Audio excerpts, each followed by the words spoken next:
Hello friends, welcome to my YouTube channel. তো আপনারা দেখছেন সুশ ব্লগস। আজ অনেক দিন পর ফিরে এলাম একটি ভ্লগ নিয়ে। হাই ফ্রেন্ডস, যদি আপনারা আমার চ্যানেলে নতুন এসেছেন তাহলে চ্যানেলটিকে সাবস্ক্রাইব করতে ভুলবেন না, লাইক, কমেন্ট অ্যান্ড শেয়ার করতে ভুলবেন না। আজকের ব্লগে আপনারা দেখতে পাবেন আমার মর্নিং রুটিন কি কি, আমি ফার্স্ট অফ অল ঘুম থেকে উঠে কি কি করি, কি করতে পছন্দ করি, আপনারা এই ভিডিওতে সব দেখতে পাবেন। অ্যাজ ইউজুয়াল সকালে ঘুম থেকে উঠে আমরা সবার আগে বেড মেক করি, যেটা আমাদের একটা গুড হ্যাবিট।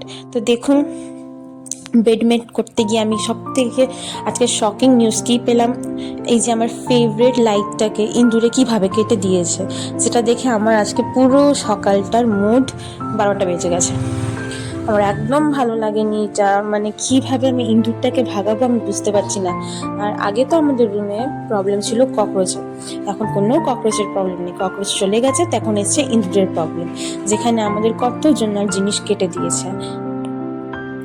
অ্যান্ড ফ্রেন্ডস, আপনারা যে বলছিলেন না আমার এত বড় চুল আমি কেন কেটে দিয়েছি, কী রিজনে কেটে দিয়েছি, এই ভিডিওটার মাধ্যমে আপনারা সব জানতে পেরে যাবেন। হ্যাঁ, ফার্স্টে আমার খুব কষ্ট হয়েছিল যখন আমি চুল কাটছিলাম, আমার ফ্যামিলি হয়তো আমার উপর খুব রেগে যাবে, কিন্তু আমার কিচ্ছু করার নেই, রিয়েলি কিচ্ছু করার নেই। তো আপনারা ভিডিওটা দেখতে থাকুন, কন্টিনিউ করুন, মাঝপথে ছেড়ে যাবেন না। আর হ্যাঁ, এই ভিডিওটা দেখে আপনারা বলবেন আমার কোথায় কোথায় কী কী মিস্টেকস আছে, যাতে আমি নিজেকে আরও ইমপ্রুভ করতে পারি আর নতুন নতুন ভিডিওস আপনাদের সামনে তুলে ধরতে পারি। তো দেখতে থাকুন, একটু লাইক, কমেন্ট, শেয়ার করে দেবেন, সাপোর্ট চাই, আর কিছু চাই না। বন্ধুরা, বেড মেকিংয়ের পর সবার প্রথমে আমি যে কাজটা করি হচ্ছে খালি পেটে আগে জল খাই। লিটারালি খালি পেটে মানুষ গরম জল খায়, যেটা শরীরের জন্য সব থেকে হেলদি। কিন্তু আমার তো হস্টেলে এখানে ইলেকট্রিক কেটেল আমরা ইউজ করতে পারবো না, দ্যাটস ওয়াই আগে আমি এমনি জলটা খেয়ে নিজের কাজটা করে নিই, দেন আমি যাই ব্রাশ করতে।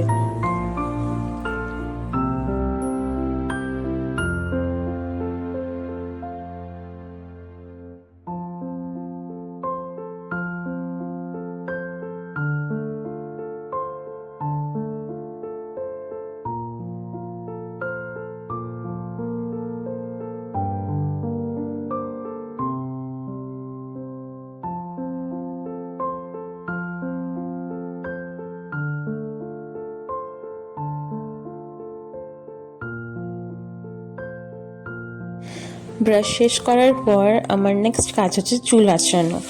ফ্রেন্ডস, আমি বলেছিলাম না এই ভিডিওতে আপনারা রিজন জানতে পারবেন যে কী কারণে আমি চুলটা কেটে ফেলেছিলাম। তো দেখুন, আমার এখানে কিচ্ছু করার নেই, যখনই চুল আঁচড়াই বা চুল খুলে রাখি বা চুলটা নিয়ে একটু স্টাইল মানার চেষ্টা করি, তো দেখতেই পাচ্ছেন নিচে কতটা চুল পড়ে গেছে, আমার চিরুনিতেও চুল ভর্তি হয়ে যায়। তো আমার এখানে কিচ্ছু করার ছিল না, আমি তো নিজের পুরো চুলটা কেটে বাদ দিয়ে দিতে পারতাম না, তাই আমি একটু চুলটাকে ছোট করে ফেলেছি। আপনারা আমাকে সাজেশন দিন যে আমি কি তেল কি শ্যাম্পু ইউজ করলে আমার চুল ঝরাটা কম হবে। অ্যান্ড দেন আমার সব থেকে বড় কাজ হচ্ছে চুল আঁচড়ানোর পর ঝাঁটা দেওয়া, না হলে পুরো ফ্লোরে চুল ভর্তি হয়ে যাবে, সেটা দেখতে আমার একদম ভালো লাগে না। আই থিঙ্ক কারোর ভালো লাগে, কোনো মেয়ের মানে ভালো লাগতেই পারে না। বন্ধুরা, আপনারা কিছু মনে করবেন না, বিকজ আমার সর্দি লেগেছে, শরীরটা একটু ভালো নেই, দ্যাটস ওয়াই আমার গলার আওয়াজ একটু ভারী ভারী করছে। অ্যান্ড ছাঁটা দেওয়ার পর আমার সব থেকে বড় কাজ হচ্ছে ডাস্টবিন ফেলা। প্রত্যেকদিন হয়তো ডাস্টবিন ফেলতে পারি না, বিকজ আমাদের কলেজ থাকে, ঘুম থেকে উঠতে হয়, স্নান করতে হয়, রেডি হতে হয়, দ্যাটস ওয়াই আমি প্রত্যেক উইকেন্ডসে ডাস্টবিন ফেলি। অ্যান্ড যেহেতু আজকে কলেজ ছুটি ছিল, তাই আমি আজকে ডাস্টবিন ফেলে দিয়েছি।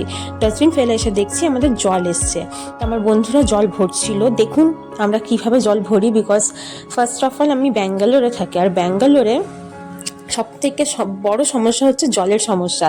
তো ফ্রেন্ডস, আপনারা প্রেয়ার করুন গডের কাছে যাতে জলের সমস্যাটা তাড়াতাড়ি শেষ হয়ে যায় ব্যাঙ্গালোর থেকে। অ্যান্ড ফ্রেন্ডস, যেহেতু জল ভরছিল আমি চলে যাই স্নান করতে।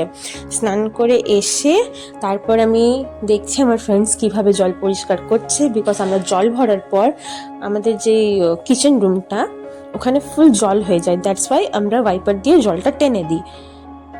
এটা করতে করতে আমি চলে যাই ছাদে। ছাদে আমি আমার কাপড় শুকোতে দিই আর সকালের ভালো ভিউ আমি দেখি। তো আমার সাথে সাথে আপনারাও দেখুন যে ভিউটা কি। Thank you.